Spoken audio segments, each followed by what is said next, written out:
போற்றி கடம்பா போற்றி கதிர்வேலா போற்றி, ஆறுபடை வீடு கொண்ட முருகா போற்றி. உனக்கான இல்லத்திற்குள் இந்த 3 பேர் வருவதற்காக தினம் தினம் உன்னை எச்சரிக்கை செய்து கொண்டிருக்கிறார்கள். ஆனால் என் குழந்தை அதை பற்றி எதுவும் தெரியாமல் உன்னுடைய வேலையை மட்டும் கவனித்து கொண்டு இருக்கிறாய். அவர்கள் முன் இல்லத்திற்குள் வரவழைப்பது உனக்கு மிக நல்ல விஷயம். நீ அதை உணராமல் இருக்கிறாய் என்பதை உனக்கு தெரிவிப்பதற்காகத்தான் உன் அப்பன் இப்போது ஓடி வந்திருக்கிறேன். மேலும் என் குழந்தைக்கு இருக்கின்ற சில சந்தேகங்களும் நல்லதொரு தெளிவினை கொடுக்க உன் அப்பன் வந்திருக்கிறேன். என் குழந்தை நினைத்து இருக்கலாம், அப்பன் அந்த 3 பேர் யாராக இருப்பார்கள்? அவர் புகைப்படத்தை காண்பிப்பார்களா? அப்படி யார்தான் நம் இல்லத்தில் வருவதற்கு முயற்சி செய்கிறார்கள்? நம் இல்லத்தில் ஏதேனும் தீய சக்தி இருக்கிறதா? நமக்கு பயமாக இருக்கிறது என்று நீ நினைக்கலாம். என் தங்கமே, அப்படி தீய சக்தியாக இருந்தால் உனக்கு அதனை நான் தெரிவிக்க முன் வந்திருப்பேன். என் தங்கமே, இவர்கள் 3 பேரும் உன் வாழ்க்கையில் மிக முக்கிய பங்கு வகிக்கக்கூடியவர்கள். உன்னுடைய கஷ்டங்களுக்கு எல்லாம் இவர்கள் பதிலளிக்க கூடியவர்கள். இவர்கள் முன் இல்லத்துக்குள் வரவழைப்பது மிகவும் முக்கியமான விஷயமாகும். என் தங்கமே, இவர்கள் யார் என்று சொல்வதற்கு முன்பாக ஒன்றை நன்கு புரிந்து கொள்ள வேண்டும். தங்கமே, உன் இல்லத்தில் எப்பொழுதுமே செல்வம் குறைவாகவே இருக்கிறது. பணம் வந்தால் வந்த இடம் தெரியாமல் சென்று விடுகிறது. சேமிப்பு என்பதை என்னால் செய்ய முடியவில்லை என்று நீ வேதனைப்படுகிறாய் அல்லவா? செல்வம் குறைவதற்கான அறிகுறிகளை உனக்கு நான் சொல்கிறேன். அதுவெல்லாம் உனக்கு தெரிகிறதா? இல்லை நீ இந்த தவறை எல்லாம் செய்கிறாயா என்று ஒரு முறை சிந்தித்து பார். என் தங்கமே, கழுவப்படாத எச்சில் பாத்திரங்கள், சமையல் பாத்திரங்கள் எல்லாம் அதிக நேரம் அப்படியே இருக்கக்கூடாது. அது காய்ந்து போகக்கூடாது. இது உனக்கு நான் சொல்லி தெரிய வேண்டிய அவசியமில்லை. இதே போன்று பாத்திரங்களை வைத்து கூடாது என்று. ஆனால் அப்படி வைத்தால் என்ன நடக்கும் என்பதை நீங்கள் நம்ப மாட்டீர்கள். இது உன் இல்லத்தில் செல்வத்தை குறைப்பதற்கான மிக பெரிய ஒரு அறிகுறியாக கருதப்படுகிறது. என் தங்கமே, அதுபோல வீட்டில் பெண்கள் தான் விளக்கேற்ற வேண்டும். ஆண்கள் விளக்கேற்றுவது என்பது சரியான விஷயம் கிடையாது. பெண்கள் இருக்கும் பொழுது பெண்கள் தான் ஏற்ற வேண்டும். ஏனென்றால் பெண்கள் தான் மகாலட்சுமியின் உருவமாக கருதப்படுகிறார்கள்.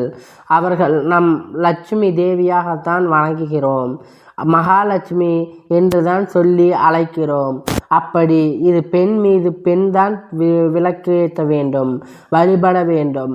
என் தங்கமே, அதே போல தலைமுடி என்பதை தரையில் உலா வந்து கொண்டிருக்க கூடாது. எங்கு பார்த்தாலும் வீட்டில் முடிந்த இருக்கிறது என்றால் அதை கூட உன் இல்லத்தில் செல்வம் குறைவதற்கான ஒரு அறிகுறி.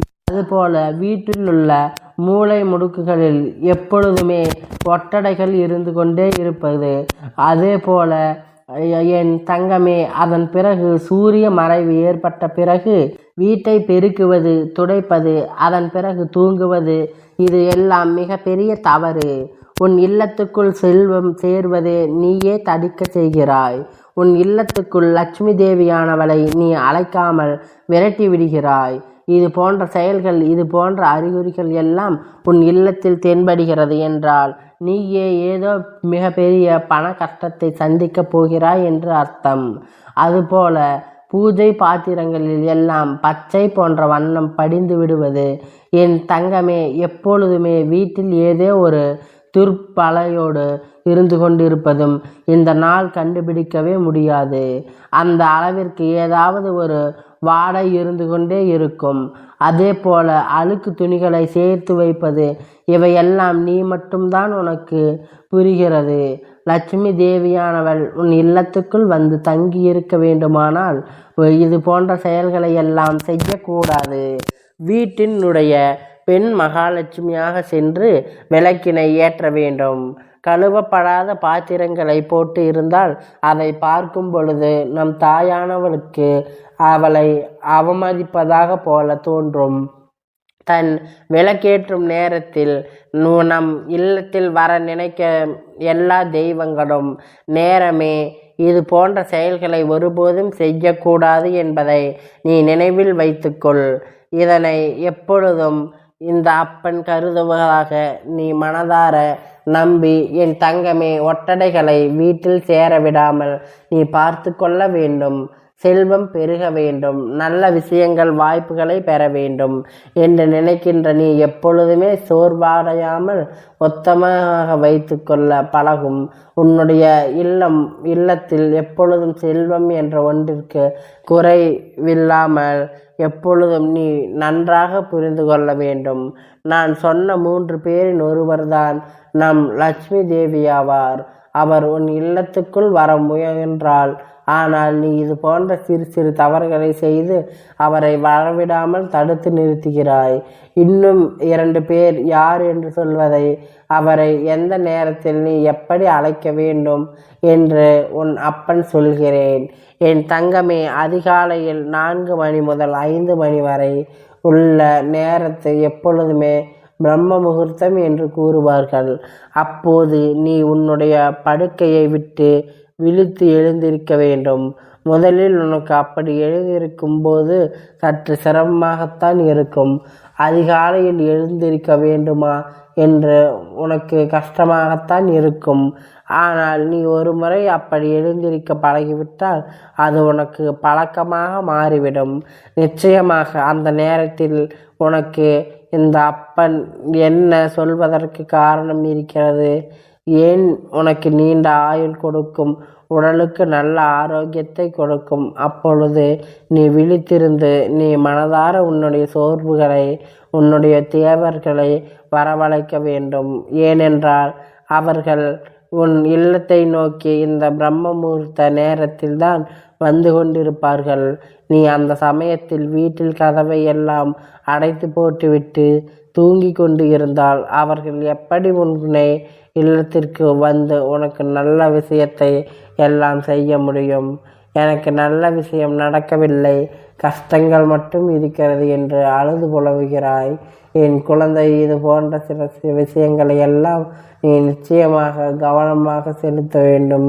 ஏனென்றால் உனக்கு வாழ்க்கையில் சில நல்ல விஷயங்கள் நடக்கிறது. ஏனென்றால் அதன் பிறகு இவர்களும் முக்கியமான காரணமாக இருக்கிறார்கள் என்பதை மறந்துவிடாது. அவர்கள் உன்னை வேண்டுமானால் பிரம்ம முகூர்த்த நேரத்தில் நீ உன்னால் எப்பொழுதெல்லாம் முடியுமோ அன்றெல்லாம் நீ அதிகாலையில் எழுந்திருத்து அவர்களுக்கு வழிபாடு நீ செய்ய வேண்டும். என் தங்கமே, நீ அந்த நேரத்தில் எழுந்திருத்து வழிபாடு செய்வது சமமாக கருதப்படுகிறது. என் தங்கமே, நீ உன்னுடைய முன்னேற்றங்களை தேவர்கள் உன்னுடைய லட்சுமி தேவியானவரையும் நீ நிச்சயமாக இந்த நேரத்தில் வீட்டுக்குள் வரவழைத்து விட்டால் உன்னுடைய கஷ்டங்கள் எல்லாம் நிச்சயமாக நல்லதொரு தீர்வு வந்துவிடும். பண கஷ்டம் என்ற ஒன்றை உன் வாழ்க்கையில் இல்லாமல் போய்விடும். என் குழந்தை, அதிகாலையில் 5 மணிக்கு எப்பொழுதும் எழுந்து புறவாசலை திறந்து வைத்து அதன் பிறகு தான் தலைவாசலை திறந்து வைக்க வேண்டும். ஏனென்றால் உன் இல்லத்துக்குள் வருகின்ற கடவுள் நிச்சயமாக அங்கே நல்லதொரு வெட்ட வெளிச்சத்தில் காற்றோட்டமாக உன் இல்லத்தை பார்க்க உடனே மங்களகரமாக இருக்கும் இடத்தில்தான் வர ஆசைப்படுவார். அதை விட்டுட்டு அவர்களை உள்ளே அழைத்து வைப்பது போன்ற செயல்கள் செய்யவிடக்கூடாது என்பதனால்தான் கொள்கையை பொறுத்து என் தங்கமே, அதிகாலை விழித்தவுடன் பசுவினுடைய முகத்திலாவது இல்லை உன்னுடைய முகத்திலாவது இல்லை உன்னுடைய வலது கையில் உடைய உள்ளங்களையாவது முதலில் பார்த்துவிட்டுதான் நீ எழுந்திருக்க வேண்டும். அதேபோல் செவ்வாய்க்கிழமை, வெள்ளிக்கிழமை 5 முகம் கொண்ட குத்து விளக்கு ஏற்றி நீ திருமகளை வழிபட வேண்டும். என் தங்கமே, இப்படியெல்லாம் நீ செய்து கொண்டிருப்பதனால்தான் நிச்சயமாக உன் இல்லத்தில் இந்த 3 பேரும் விரைவாக முன்னேற வந்திருக்கிறார்கள்.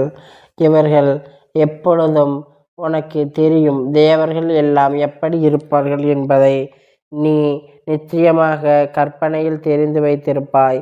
இவர்களுக்கு புகைப்படத்தை உனக்கு தெரிவிக்க வேண்டிய அவசியமற்றது என்பதை நன்றாக புரிந்து கொண்டு, அதனால் என் குழந்தை, இவர்கள் எல்லாம் நீ நன்றாகவே அறிந்து வைத்திருப்பாய் என்பதனால் தான் என்று உனக்கு இவர்களை வரவழைப்பதற்கான வழியினை தேவியை உன்னுடைய முன்னேற்றங்களையும் தேவர்கள் மற்றும் விட்டு விடாதே. அதிகாலையில் எழுந்திருப்பதற்கு ஒரே போது சிரமப்படாது.